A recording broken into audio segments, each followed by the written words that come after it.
welcome to the first edition of the Nahar Jito Bookathon presented in association with the Rai Suni Foundation. In this session, we are going to explore book A Pinch of Salt in the recipe called Life. A Pinch of Salt talks about 18 such principles of life which the author has gathered and learned over his lifetime. He has effortlessly blended theory and practice to illustrate lucidly some simple but important facets of life that can make a tremendous impact. The aim is to add that one pinch of salt that can change the balance to make life more palatable, easy to appreciate, and implement. The book is a charming read with real life experiences and anecdotes which will change your outlook and complete the rainbow of your life. Our speaker of the session is Mr. Sanjay K. Jain Ji, is the Managing Director of TT Limited, a company listed on NSE and BSE. He holds an MBA from IIM Ahmedabad, where he has a double gold medalist and is also an FCS and FCME. He is the author of Pinch of Salt in Recipe Called Life. He serves as the chairman of the ICC National Textile Committee and has previously chaired CITI, NITRA, TSC, NITMA, and JBN. He is the Vice President of FOMA and WBHA and a Director or Executive Committee member of CII Textiles, ICC, CITI, IAAI, TexProsil, MCCI, GTO, BJS, and TPF. He is a mentor at Santa Clara University in the USA, Business Clinic, and JBN. His accolades include the IT Business Leader Award, Udyog Ratna Award, Asia Pacific Entrepreneur Award, and the World HR Congress CEO Award. He has been featured in prominent media outlets such as India Today, The Economic Times, The Times of India, Business India, Marwar, CNBC, Z Business, and ET Now.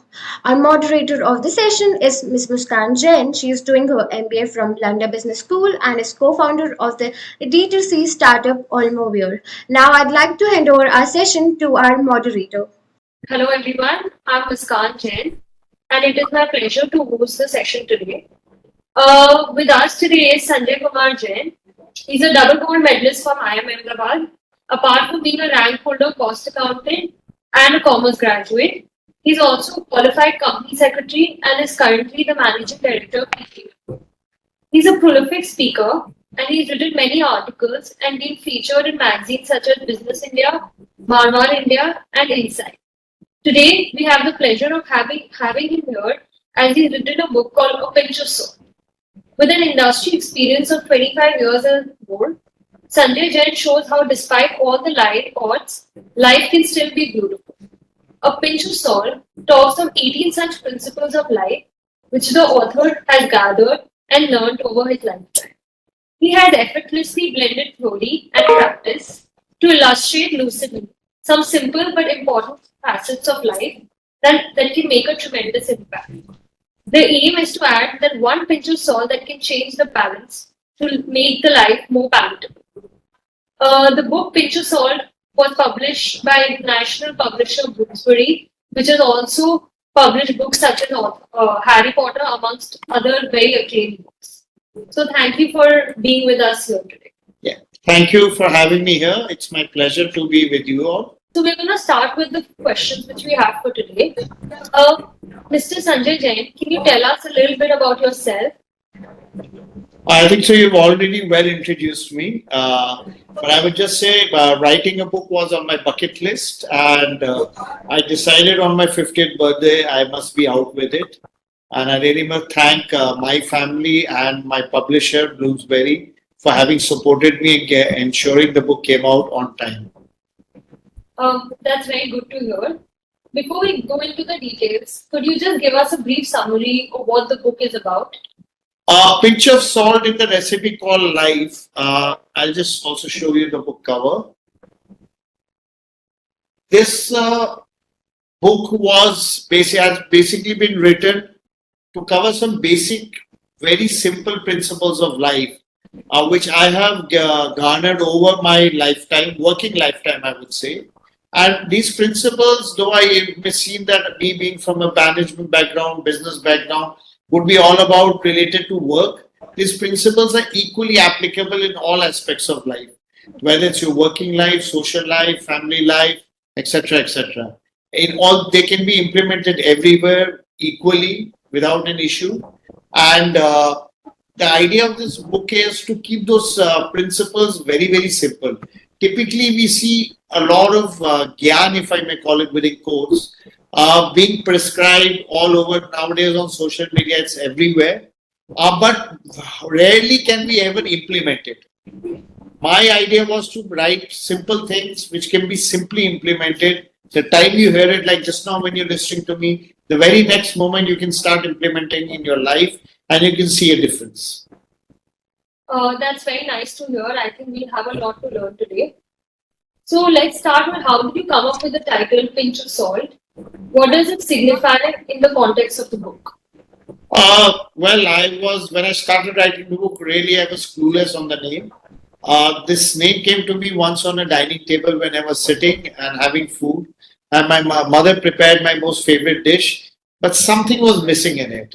And then I realized thoda sa namak kam hai, and I told my mom, and I just added a pinch of salt, and the dish was perfect. And that time it just flashed me that we have everything in life. Most of us are 90%. We have 90% of the potential to do anything. We are well equipped and geared up. But somehow something keeps missing us, and we always keep wondering why we are not able to do what we really want to do. I think so. The small pinches of salt, just like any food dish, is incomplete.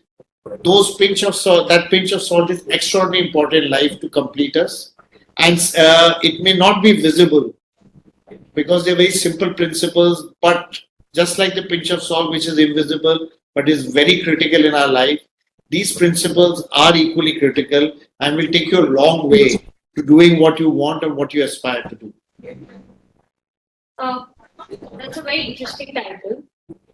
Which is your favorite chapter in your book and why? Well, I'm attached to all my chapters because they all have been garnered and dwelt with a lot of thought. But I think so. If I had to pick one chapter, which is my favorite chapter and which I always speak about when I talk, is out of box thinking. I think so. When I grew up with the basic knowledge that change is the only constant. But as I grew up, I've realized that change is not only constant, it is no more an option for us. Each one of us has to change in life, has to adopt to the very fast changing world and environment around us. And it's just like as if you're on a treadmill. Even if you pause for a moment, you're going to fall down. So we may pace ourselves out, walk slowly, walk fast, but we have to be continuously moving. We have to be continuously changing. And out of box thinking basically is a very simple thing. Can we ask ourselves a question? For normal things that we do in life, we don't have to think really big things. Can we be different? Can we do it in a very different fashion? Can we look at it in a different way? And that is what has helped me in life. And I learned this principle not when I was in IIM Ahmedabad, from a book which I read, which was written by a class 8-old student, Potato Chips, where a simple school project, we all have done school projects in life, a very simple example. We normally decorated, use good, nice handwriting, or nowadays we type it. We use good photographs, use marker pens, design it well so it looks nice. But this boy made a project on Egypt. And in that project, rather than making a booklet as we typically do, he created the three-dimensional pyramid because that's what Egypt signifies and we all know it for. And the whole project came as a tray out from the pyramid gate. And it was completely done just like we are bringing alive, the different parts of a pharaoh and all the points were put in a beautiful way. And I realized such a simple thing. Why can't we think differently? And once I like to narrate a small anecdote. I was speaking in one entrepreneur conference, and after that conference, a month after that, and I had spoken about out of box thinking and tried to motivate people. One boy called me and said, "Sir, I heard you that day. I got your number with a lot of difficulty. I'm a chartered accountant, sir, and I want to share a small thing with you. I said, please go ahead. He said, I applied to a shoe MNC, a very large shoe company, and I decided to make my CV in a very different way. I cut it like a shoe sole.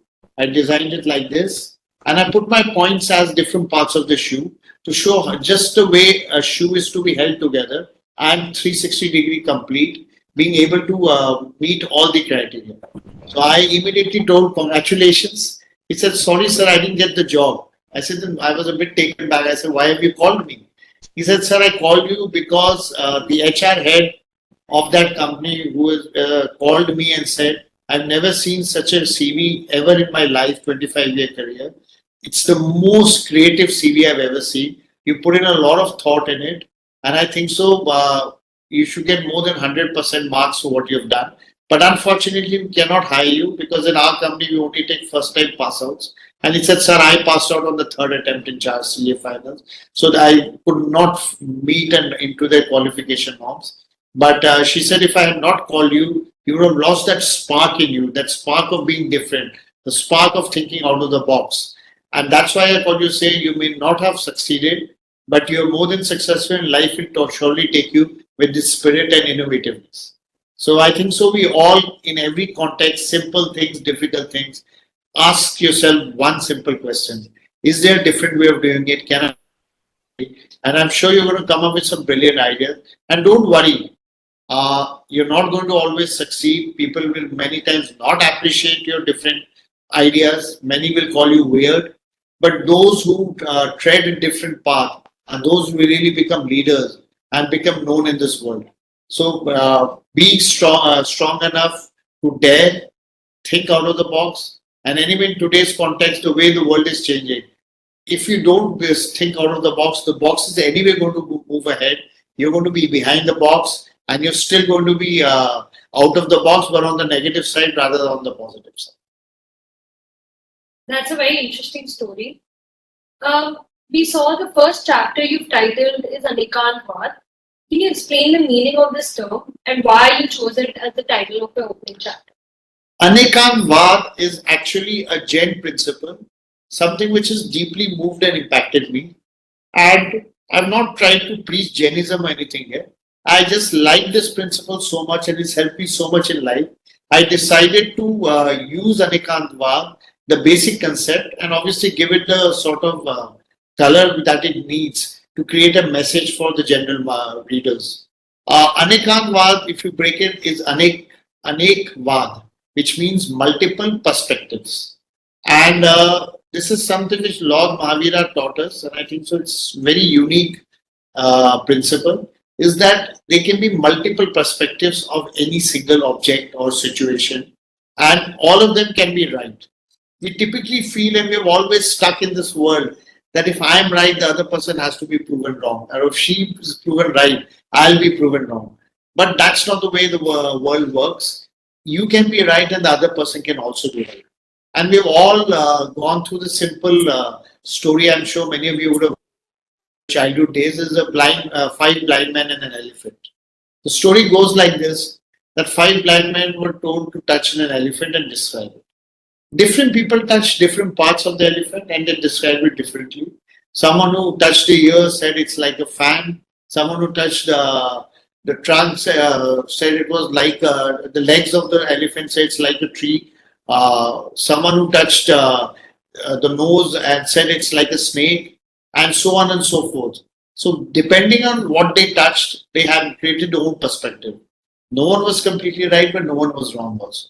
I think so. This is a very important lesson for all of us. In life, if we really want to create a win-win situation, it's very important that we have an open mind. We understand what the other person is saying. Try to go beyond what we see and see what is the reason. From what background is the person coming? Why is the person having a different perspective or a different view on a thing which is radically or marginally different from ours? Is that person really not intelligent enough? Is the person not able to understand things? Or is it just that he comes from a different background? He has a different thought process. His priorities are different. That's why he's talking about something which is different from what we as people are thinking about. And if we just sit down, pause for a moment, and assume that what I think is right, but doesn't mean what the other one is saying is wrong. We'll just learn to appreciate people. Once we learn to appreciate people, we'll understand from where they come. It will help us in taking more informed decisions. Many times we'll realize their inputs will be important to us, and we may feel that we need to modify our viewpoint. We need to modify what we are saying, and we come to a more balanced perspective. I think so. That's what all life and the world is all about. And my last sentence in my book is a very simple line. And I would like all readers, all viewers to just pause for a moment and just dwell on it. Listen and understand. Yani suno or samjho sabki. Listen and understand everyone. Then do what you feel is right. Don't mistake me. I'm nowhere saying that you need to agree to what others say. No. But you need to understand, you need to listen to them, and then take your perspective. And I'm sure life is going to be much more easier. You'll have less of friction, you'll have better understanding, and it will help you also make the other person realize your point of view because you know his mindset, you know from where he's coming. So you'll be able to explain things much better to him. And I'm sure you'll all come to a common point of view, which will be a win-win situation for everyone. I think so. That's what we all should endeavor for. You win, I win. We together hold hands. Today is not the world of competition; it's the world of collaboration. And if we have this Anikan multiple perspective acceptance, I'm sure we'll go a long way in meeting this objective and goal of life. That is a very good insight, and I think we all have learned something right now. My next question is there's a chapter which says share things that don't cost. It suggests a focus on intangible values. What are some of your key values or lessons highlighted in this chapter? Share things that don't cost. It sounds, maybe many will think what it really means. It's a very simple perspective point that we normally feel that everything that we have is finite. We have money, we have time, all are finite, they are limited. If we spend it too much, we may not have much left behind. But we forget to realize God has blessed us, nature has blessed us with so many resources which are infinite for us. The more we give, the more we share, it will never really reduce in our lifetime. And maybe it may even multiply because of the way we share, because of the blessings and gratitude we get from others. Very simple thing. Doesn't cost if you smile. You know, you can meet someone, you can have a face, a grudge, but you could always be smiling. You're going to give that person a good feeling. When we enter an elevator, I've traveled to more than 60 countries across the world. I found in most countries, people wish you. They greet you, even the fact that they don't know you. But many times in India, I see this lacking. You know, we think we don't know this person. Let's look the other way around. Why should I be bothered? If you smile and say good morning, happy morning, do you really think it will cost you anything? The other person will feel nice about it. A smile, a wish, it all takes you. Other simple examples. There's so much we know, so many connects we have, which can be of help to someone. And I've specifically brought it in my life. Suppose someone asks you for something. Today, WhatsApp allows you to share contacts very easily. For that person, that one contact, a simple contact, will be very valuable because he doesn't know how to find that contact. Maybe a simple thing. While for you, it's again very simple because you know that person, he's a friend, he's an acquaintance. You just need to share that contact and say, please talk to this person, give my reference, and hopefully he'll help you. But it's funny that most of us don't even do that. At an airport, when you're boarding a flight, you find many people struggling with their handbags. Now, rather than sitting in your chair or not getting up, if you could just stand up, pick up the person's bag, and just put it on the overhead cabin luggage space, does it really going to make a difference to you? Will it reduce your energy? Will it reduce your time? No, you're anyway just sitting there. So there's such simple things in life which we can do without any sort of loss to us. At least friends. I would say even if you can't donate money, even if you can't give your time, let's help people in whatever way we can, where it's not going to cost us anything. We'll definitely get the blessings of everyone. Plus, when we spread such a message, it is automatically going to hit upon the other person. Probably that person will also start helping other people in simple ways, small things. And if we create a chain of goodness, a change of giving, the feeling of giving, I'm sure it's going to take all us in this world, add a lot of humanity to us, and let take us much, much more ahead. I think that's a very thoughtful message. And I think all of us are going to take something back and maybe implement it in our daily lives. I know you spoke a lot about out of box thinking, but there's another chapter in your book called Disruption is the New Norm, which is very relevant today in the modern world. How do you portray disruption and out of box thinking? Well, as I said, change is no more just a constant, change is a compulsion for us. All of us aspire to be leaders. And trust me, all of us have those capabilities to be leaders, to be go getters in our own fields, in our own work area. We have that something in us. We may look at others and feel we are insufficient, but trust me, others are also insufficient in many things. We have our own strengths, they have their own strengths. Now, if you want to really lead, be known in this world, just changing won't help. You need to disrupt. You need to do things which really create a wave, which really impact people, which make people sit up and notice you. Now, of course, it's very easy to say, but how do people do it? Many people tell us, sir, we are not so intelligent. We can't keep innovating. We can't keep coming up with new things. We don't have R&D capabilities. Sir, हम छोटे-मोटे changes कर सकते हैं, but I cannot make those big ones which will really change the way world looks at my business, my product, me personally.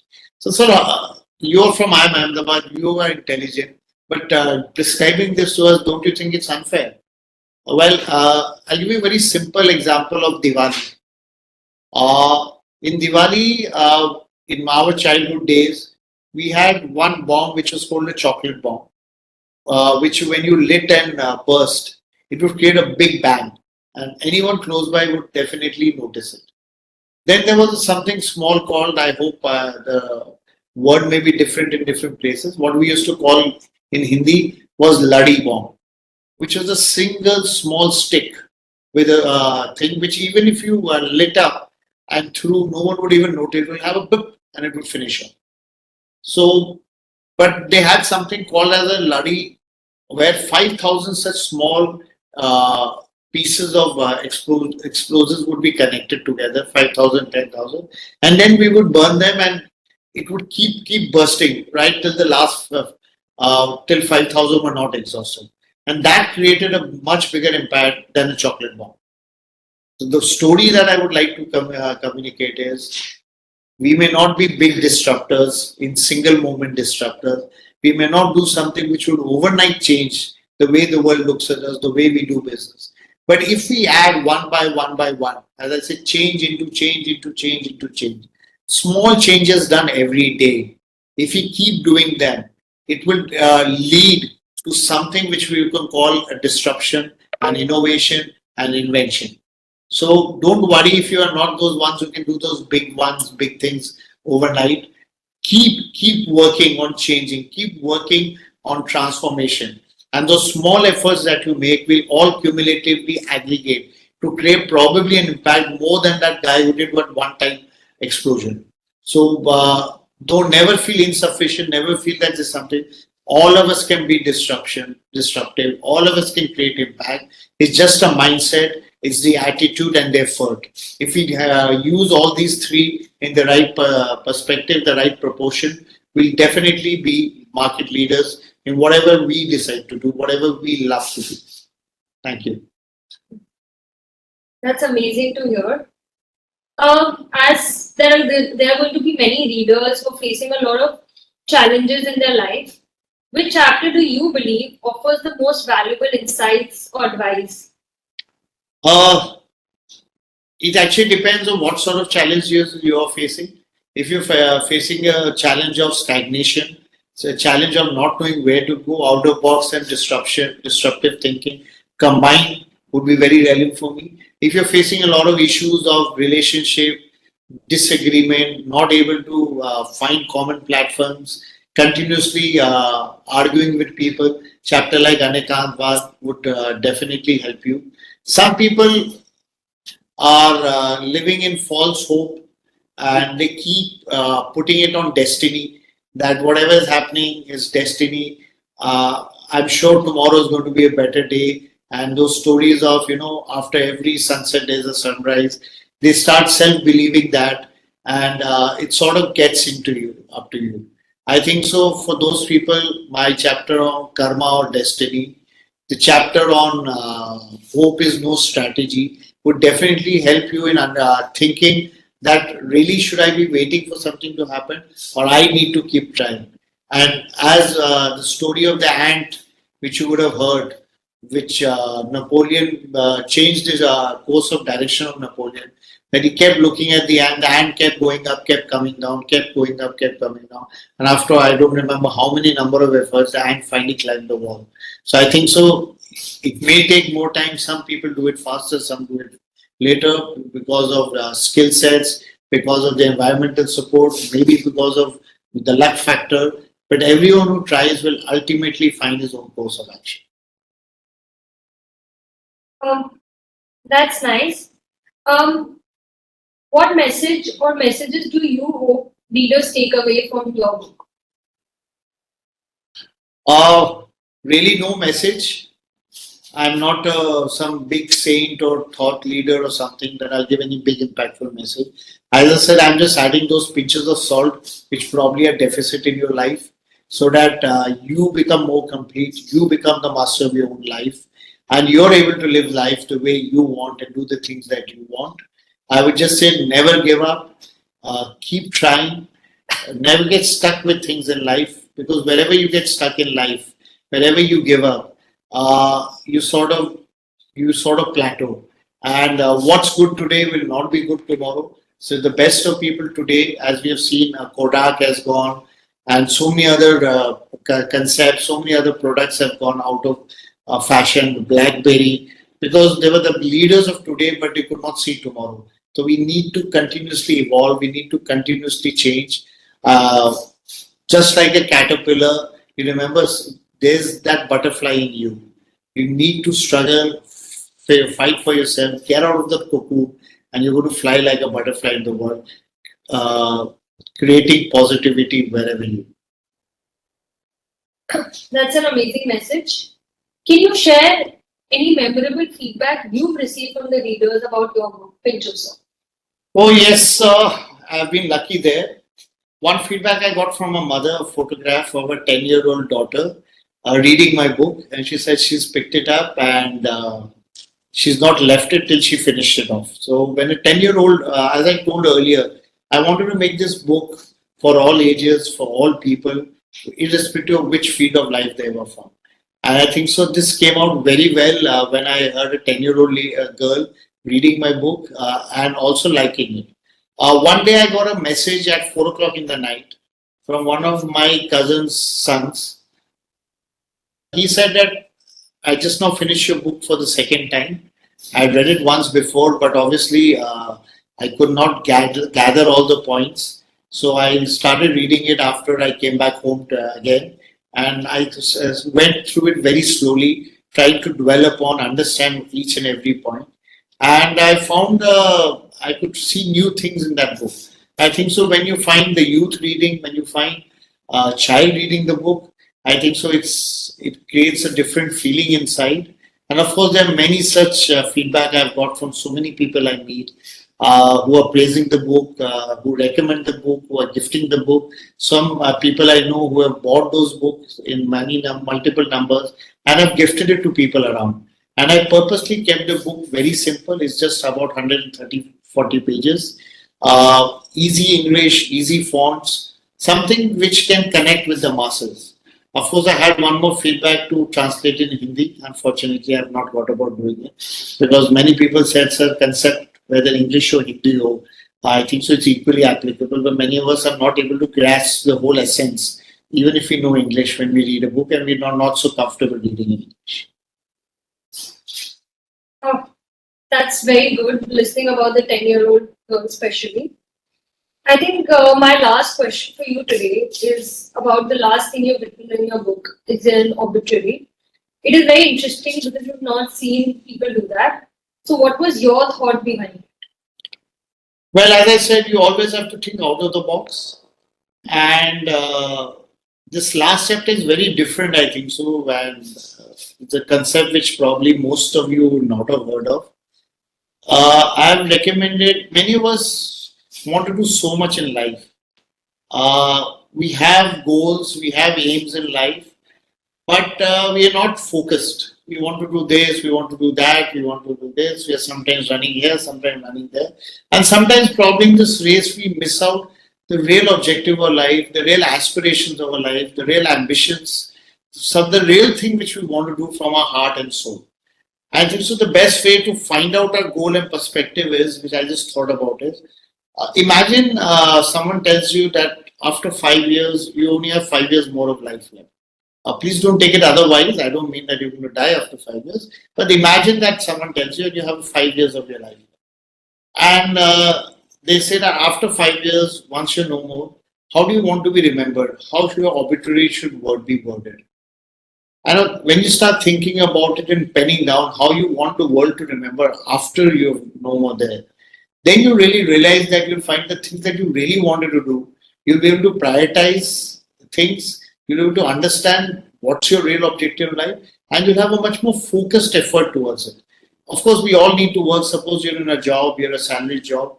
You need to keep working. You need to keep earning. But alongside that, parallelly, morning, evenings, weekday, weekends, holidays, whatever you get free time, or maybe during your work, if you can evolve or find a niche or gap which you could do something, you're going to be able to find those real things of life, pen it down, because without writing down, without thinking, again, it's all going to go, gloomy and round and round. Pen it down point wise, and then make sure that you really work on completing those things and create a time frame, a plan that in 5 years I need to do all of this. Some things in 3 months, something may just take you 10 minutes and you'll be done with it. So don't procrastinate and delay things that are most important in life. I think so. This forced writing of your obituary will really bring the real essence of life and what you really want to do. Um, that's nice. I think the obituary makes us learn a lot of things. Actually, I have another question for you about you said that the hope is no strategy, especially the importance of business. Can you elaborate on that? Uh, we are typically stuck in life. That we always, as I said, we always say that, you know, kal acha hoga. There's always a sunset, a sunrise after a sunset. And we sort of keep resigned to fate that it's just not happening. But I'm sure something will happen tomorrow. There's no harm in hoping. Hope is always good and we should always hope. But when that hope becomes so important in life that we forget doing our own karma, we forget that we need to make effort, we need to take action, and then only are we going to get those fruits of success. Then that creates a problem. So hope, wish for the best, but don't just sit on it. And I've seen so many businesses, so many owners, entrepreneurs who say, I'm sure things will improve. The market is not good. I'm sure tomorrow, yes, maybe the market will improve tomorrow. It always does improve. There's always a cycle. But do you really want to wait? Or even in bad times, do you want to really make that extra effort and ensure that even in bad times, at least you're successful? Maybe the industry is not successful. Maybe your competitors are struggling. The market is bad. But you're not selling 100%. You're not occupying the whole market. Maybe market instead of 100 has become 90. But you need to sell just two and but you're selling one. Can you at least out of instead of 100 or 105 get your extra one? Or can you fight and get it even in 90? I'm sure you can. So get out, unshackle yourself from this thought process of waiting and resigning for the right time to come. The right time only comes when we take the right efforts, the right karma, and make the right deeds. Otherwise, the right time will never come. We'll keep waiting, waiting, waiting, and we really have nothing to in our arbitrary worthwhile to say. I think that is some very good advice. When I was reading book contents from your book, I saw a very interesting chapter saying problems are a learning opportunity. What recently have you learned from any of your problems in the recent past? Well, this is something a professor in IIM Ahmedabad taught me. We typically are always scared of problems. We're always scared of difficult situations. When they come, we say, "Why me? Why us? Why did it have to happen to me? Everything was going fine." But if you don't have problems in life, honestly, friends, you're not going to learn. Learning comes always from adverse situation, not from good situation. When things are good, things are just flowing, we always sort of get a bit easy in life. We really lose that spirit, fighting spirit, and we expect things will happen on their own, even with less effort and all. But the fact is, when problems come, to face them, to find solutions. One, of course, is that you just sit down and start crying over your problem and saying, now what to do? I don't know what to do. Why has it happened to me?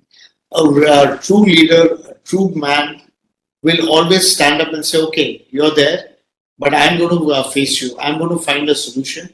And the best part is, after that, you faced and found a solution to a problem, the problem will never be a problem for you in life because you know the answer. Any lock to which you have a key, is that lock a problem for you? The problem is when you have a new lock and you don't have the key. And there was one situation which I saw where there was one person who started his business and struggled a lot. So his first few years were extraordinary, a lot of struggle. He had tax problems, he had litigations, but he kept fighting, he kept learning how to tackle them, studied, took advice, etc. And there was another person whose business took off very well, and it went on and on. It kept growing, it kept growing. While the other person kept struggling, but so he kept growing, but at a very slow pace. But slowly his ship stabilized and things got smoother. He learned how to face situation. He found solutions, and things got better for him. Now, after 10 years, after on the 10th year, the guy who had always a nice, sweet life suddenly faced a big problem. And the guy who had struggled to grow, who had faced a lot of adversity, who had grown despite that, had found solutions, got the right people, advice, was much more knowledgeable, he also faced a similar problem. Now, I don't think so. We really need to guess who got out much better out of it. The guy who had learned from his problems, who got an opportunity to learn, he was the guy who could pass through it and keep growing and doing well. The other guy could not handle it. He was not used to handling any tough situations, any problems, apart from small things here and there. He went helter skelter. His business had become pretty big, so it collapsed overnight. And again, because he unfortunately did not get the opportunity to learn from situations, from difficulties in life, maybe God, maybe destiny, or maybe he was just lucky. But that's how the world is. So we've always found also people who have had a tough life. Other people are doing much better in life. People who had a cozy life, born with a silver spoon, are the ones who find more difficult when they really come out of college and are put into the deep waters to swim through to become successful in life. They really don't have it within themselves, and that's why we never rarely see generation after generation of success in a family. Normally, first generation, maybe second, but by third generation, they lose steam. They don't have the capability to stay upbeat with changing times. And new guys come in and they grow and become the leaders of tomorrow. Uh, Thank you so much. I think we've learned a lot today and we have a lot to take back with ourselves. If there are any questions or any feedback, you can always reach out to Mr. Jain and I'm sure he'll be happy to help. Muskan, I would like to make one last comment Sure. before we close this session. There's something very simple in life which I think so most of us miss. I have a chapter called The Need to Ask Questions. Uh, Unfortunately, I have seen most of us are scared to ask questions. Uh, in fact, there's a quote I've used in my book. it is better to be stupid for a moment rather than be ignorant for life. And I'm sure if we all rewind to our school days and college days, unless you're still a student, you'll find that many times in school and college, we don't understand what the teacher is teaching. We don't understand a concept, but we don't ask. Even when we are prompted to ask if there are any questions, for the simple reason we feel that our other classmates will laugh. They'll think it's such a simple thing. Don't we know about it? And for that fear of being branded as a stupid person, we prefer to be ignorant for life, and then probably we don't get a chance because the more we grow in life, the more experience we get, it becomes more difficult to ask basic questions. So, friends, really don't worry because the people around you are not going to matter to you in life. What matters to you, what you know, what knowledge you have, what experience you have, what perspective you gain. So when you find someone who can answer your questions, your queries, even sometimes you need clarifications. Be bold enough and ask, well, yes, so what if I don't know? Can you tell me? Can you teach me? And many times we want things, even in business. We always say that we are looking for something, we need a supplier, we need a vendor, but we're too hesitant to ask. You think the other person think that you don't even have basic things in your business. But trust me, be bold. Just say, hey, can you help me? Can you refer me to someone? Can you put me on to someone who can help me? And that basic question will bring in all the answers. Because answers only come where there are questions.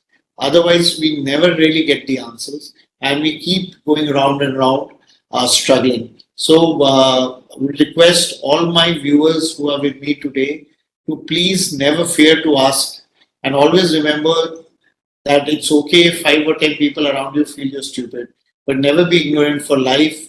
Grow, become more knowledgeable, more intelligent, have a better understanding of situations, perspectives, and have a better perception of things. And I'm sure it's going to take you a long way in being what you're destined to be, in being what you want to be. Thank you so much for listening me out. And I'm sure these small pinches of salt, whether it's Anikan, the out of box, disruptive thinking, asking questions, arbitrary, uh, hope, karma, destiny, and so many other small pinches of salt which are there in my book, which I'm sure when you will get very simple chapters. I'm sure they will add a lot of value to in life, though they may be small, invisible, but I'm sure they will make you a better person and will aggregate you to come around and be what you are. Thank you. Thank you so much. It was really nice hosting you and asking the questions and gaining these valuable insights. Thank you for listening to all of us. Thank you so much.